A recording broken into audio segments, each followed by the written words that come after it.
มันใน15 FC ไปหาการพี่น้องเอ้ยไปหาเหยื่อง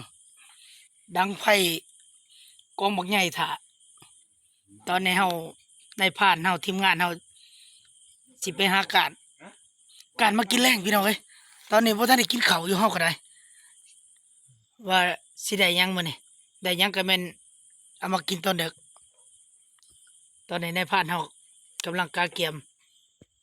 สิออกล่าพี่น้องเอ้ยไปหาการได้หนูได้ในเขากระปิดกระปอมเขาไปโอเคพี่น้องพอไม้ลักๆมันนี่เขาสิไปกันยังก่อนเนี่ยนกคุมเนาะโอ้นกคุมกระปอมเขาได้ผ่านไปนำกัน3 คนทีมงานเนาะทีมงานเขา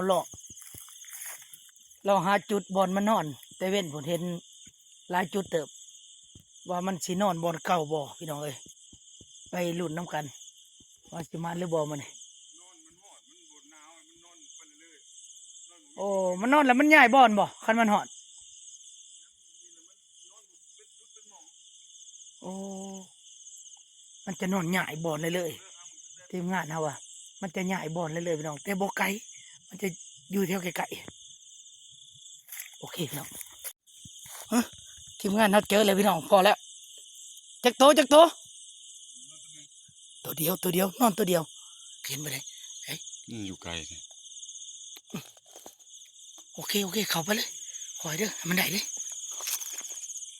ทีมงานเราวิชาการเอาวิชาการจะเข้าไปแล้วปึ๊บโอเคได้ป่ะเรียบร้อยป่ะ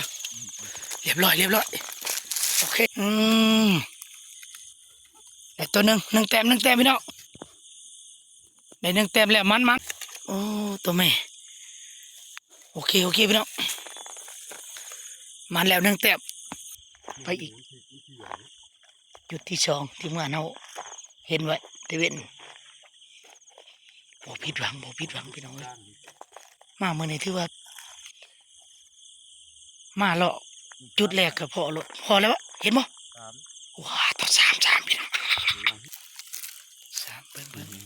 ใส่ไกลๆนี้โอ้นี่พี่น้องเลยเอาเขาเลยเขาครบเลยเอาทีมงานเราปึ๊บได้เบิด3ป่ะโอเคเรียบร้อยเบิด3พี่น้องเลย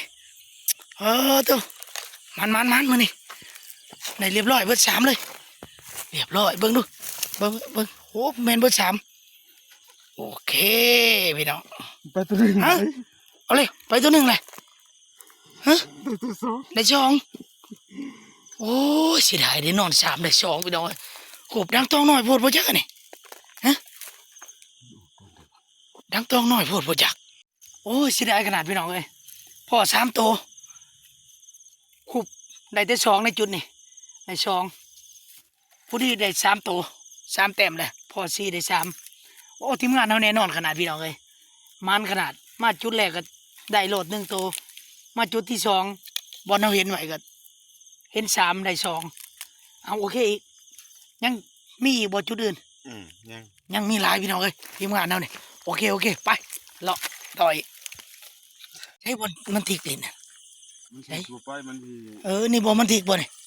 มันมีนาทีเลยสิเขาไปนอนนี่โอ้ทิกบ่นี่บ่เนี่ย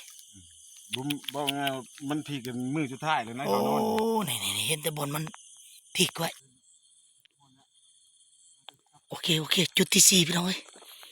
จุดที่3แผ่วมันบ่มานอนจุดที่3มาจุดที่4บัดนี้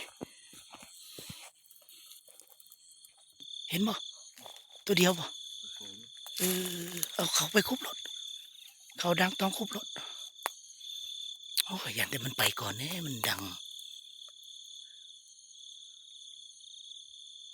โอเคเรียบร้อยเนาะเรียบร้อยตัวเดียวดิเอ้ยจุดที่4พี่น้องในตัวเดียวบางบอลก็ดูหด3เนาะนี่น้ำก๊อกเขาเจ้าน้ำบาดาลเจ้าทางไว้อยู่ไงอยู่นะสูบนี่ ออกขนาดน้ำนี่น้ำแห้งพี่น้องเอ้ยอ่ะค่อยๆนึงก็จากตัวเบิ่งอืมอืมน้ำแห้งพุ่นมันจับหยกค่อยๆกันน้ำเต็มที่เลยอืมว้าตัวน้ำแห้งดีพี่น้องเอ้ยฮะตัวเฮ้ยนกยังน่ะ คุมชลี คุมจรีดเก่าโอ้คุมจรีดก็ใหญ่เติบอยู่ดอกเว้ยจำน่ากลัวนกคุมอื่นน้อยหนึงเนาะโอเคนี่แต่ตื้อมีแล้วแต้มหนึงพี่น้องเอ้ยเป็นหานกคุมคือกัน แต่ว่าตอนนี้นกคุมจรีด5 แต้มโอ้เขียดปลาตัวเป็นโคบๆเลย รังตองมาดิเนาะ เนาะ วิชาการมันได้มันครับวิชาการบ่เห็นว่าเธอจับกับเสือหลานนะ อันนี้อยู่เหิบได้เนาะเนี่ยเนาะ อยู่เฮือมันก็เต้นขึ้น เขียดกระค่ำมันบ่นี่ ค่ำ ส่วนลายตีเขียดกระค่ำ ค่ำเลยนี่ ตัวว่าเต็มขวดนี่ก็สมควรได้นี่ เต็มขวดน้ำกับหม้อแกงนึงอยู่แล้ว นี่ได้ครึ่งเลย พวกในหูกับโฟโลไปแหละ ใช่ นี่เขียนโม่แล้วนั่น เราไปเลยไอ้เว้ยตาลิมๆอยู่จีมอยู่เขิบนี่ ครับ ฮะเด้อโอ้ เห็นยังสมวกสัตว์เอานกหันสมวกให้ไรเล็กแหลมมาไหนเล็กแหลมได้บริเวณสมวกเลยเล็กแหลมสัตว์กบตะเกียนไรสัตว์ปลาคิดว่าสัตว์ยัง เช้าเห็นยัง งู พ่ ยั อง งู เห็นบ่เห็นบ่ พ่อบ่มื้อนี่ ยังเห็นบ่เลยพายเฮานี่ดูพายพญานุฮันบ่ตัวจกบ่พญานุฮันบ่จกกับพญานุฮันโอ้ไปซะเห็นเรื่อยๆบ่ไปทำไร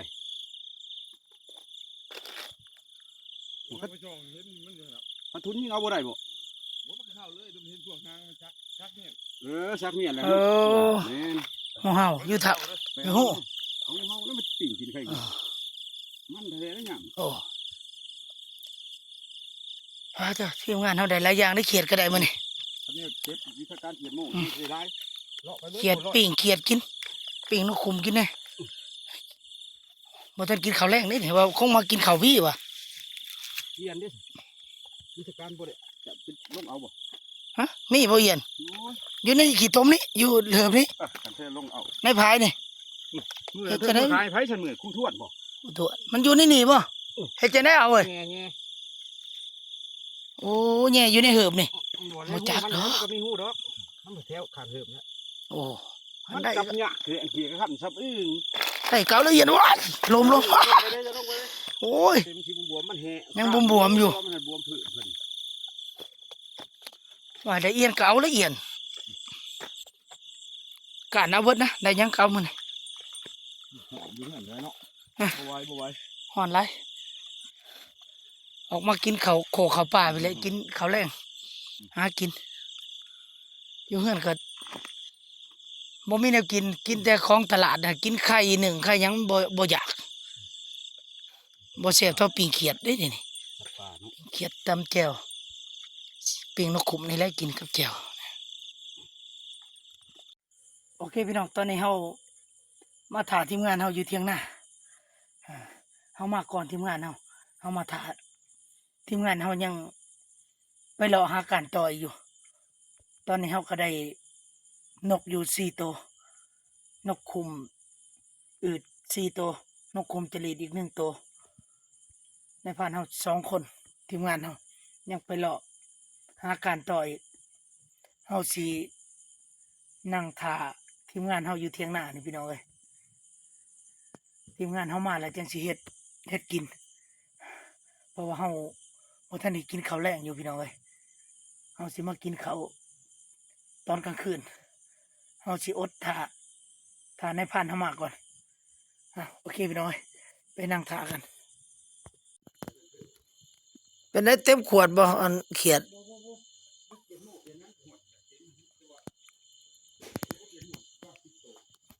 โอ้เออยังในผ่านเนาะบ่ทันมาเนาะอ๋ออืมถ้าเพิ่นตั้งไฟสุมไฟเพิ่นเฮ็ดหยังละกินเนาะ ปอสองโอ้ว่าสันแตกก้อนมาเทียบ อิหยังล่ะ นกเครื่องนะไปนก โอ้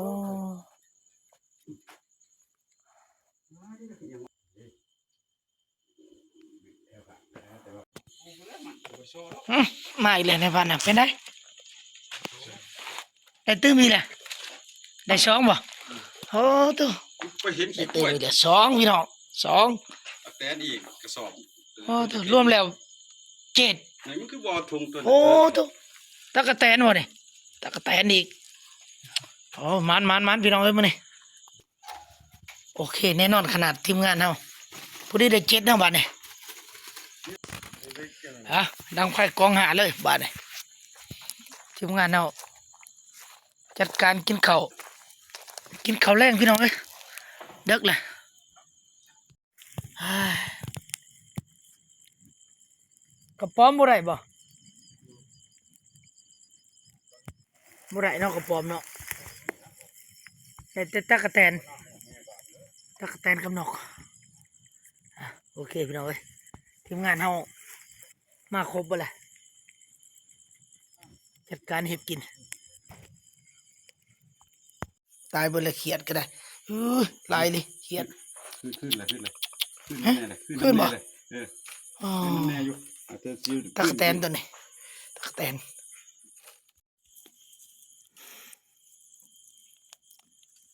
ฮะปิ้งนกขมกินซะก่อนพี่น้องเอ้ยอู้ดังไฟก็กองใหญ่ขนาดเนาะคักเลยโอ้แน่นอนในผ่านพวกนี้แน่นอนขนาดมันที่จะบ่ไปได้รถเลยไก่สิชุกแล้วไปได้โอเคแล้วป่ะพอดีอยากกินข้าวพอดีอืมโอเคมาบอกกินน้ำบ่โอ้ยเพื่อนบอกกินน้ำซ้ำกินผู้เดียวเลยนี่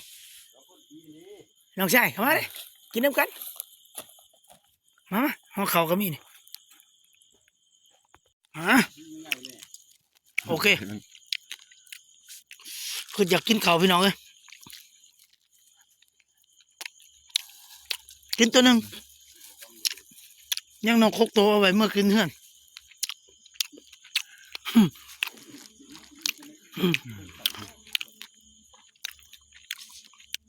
พ่อได้อุ่นท้องพี่น้องเอ้ยซ้ำนี่ก็โอเคแล้วตัวคักเลยสัตว์ป่าคักมันจวดๆเนาะ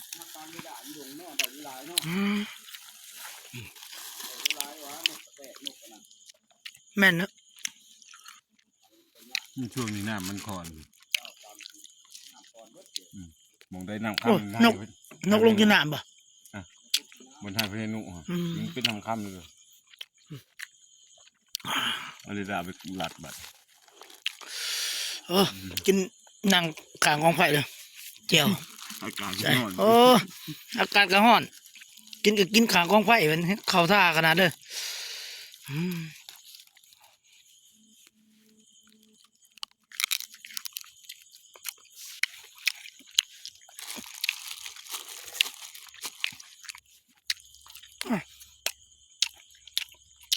ครับ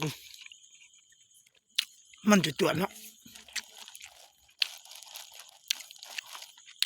บ่ผิดหวังพี่น้องเลยคลิปก่อนพาพี่น้องFCไปได้4 ตัวแต่มารอบนี้โอ้ยมันได้หอด7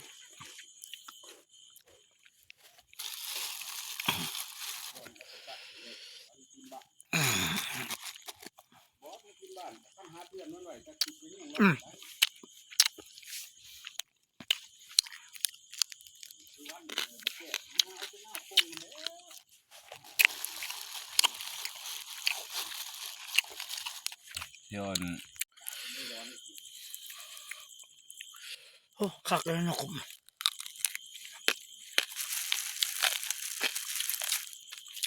มันก็แม่มันยืนมันเลยหนุกจริงๆเลย ตัวแม่หรือตัวผู้เขาปีกเนี่ย แล้วแม่ โอ้ตัวพอมันเนาะ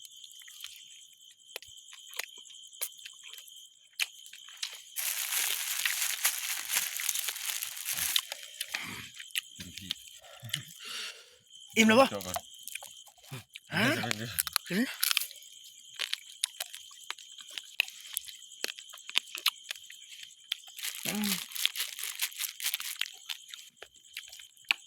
มากินข้าวปลากินกลางคืนเอา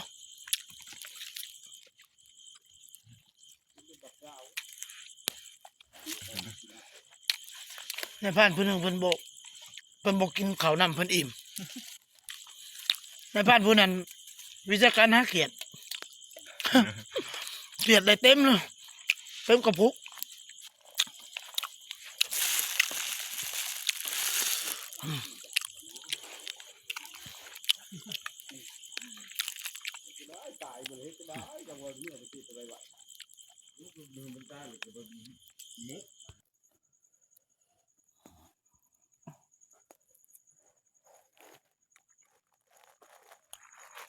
บ่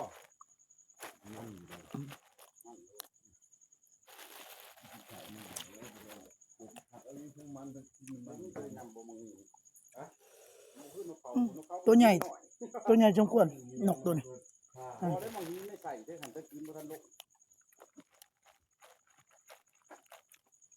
พวกได้ขึ้นไปหันสองคนก็ไม่จับกันไปที่บ่ทันจับเลยขึ้นไปนี่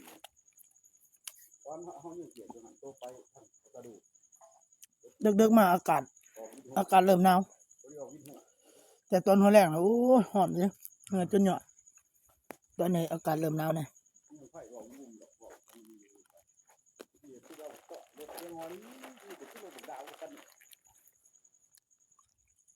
รถพี่ชายเลยถูกต้องมีบ่ ตาบนบันไดนะตาแดง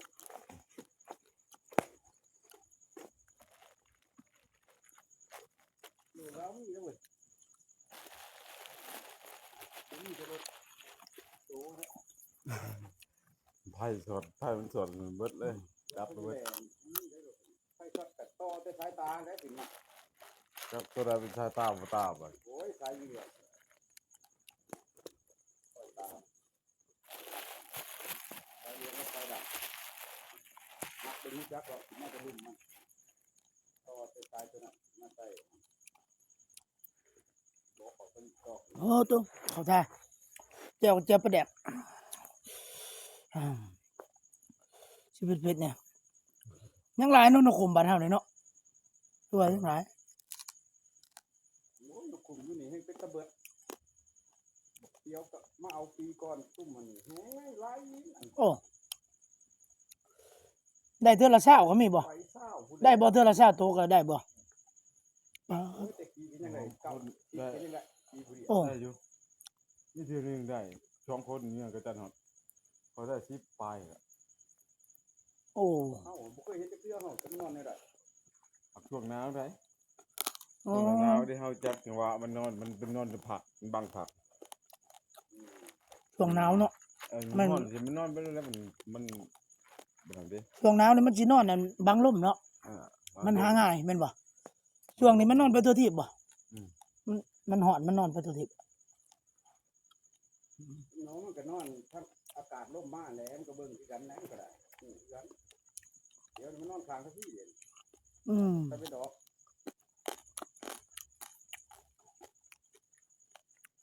เป็นว่าได้ก็ได้ตอนเธอแลนมาแล้วเจอเธอแลนมาคุณยกในหนทางไปได้อยู่อ่ะนะ ยามลมหาง่ายเนาะมันหาน อนเลี้ยงกันบ่ทันเห็นจักเทื่อน อนบังลมเป็นผักมัน นอน ห บั นาง ว ลม จั เนาะ ง มันหนาว นอน โอ้ผมนี่ข้อ3เนาะครูไปว่าได้สองไปเลยตัวหนึงอืม ช่วงมันหนาวร่มน่ะมันโก้ยหมู่3หมู่4ที่ก็หมู่มันอยู่ใกล้ๆกันหมู่มันเอากลุ่มตัวหนึงกลุ่มหนึงขึ้นยังมันหนาวไปทนหนาวโอ้ยจ้าเดี๋ยวแต่เต้นดอกแล้วน้ำมันลุ่มมันหนาวเกี่ยวมันก็ปวดหัว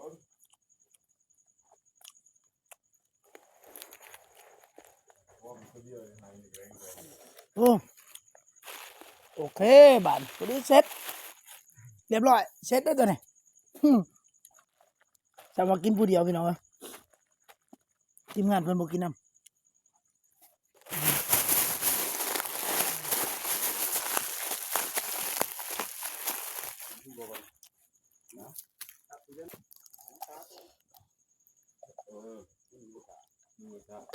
เต็มทางทางตัวนี้บ่ไปเลย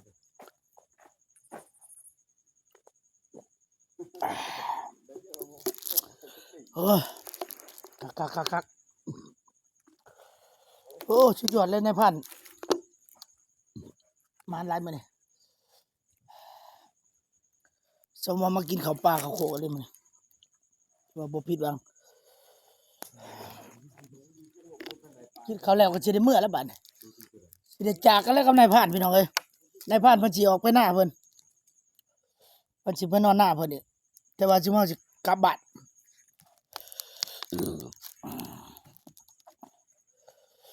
โอเคพี่น้องเอ้ยสำหรับคลิปนี้ก็ฝากจำนี้ก่อนพี่น้องเอ้ย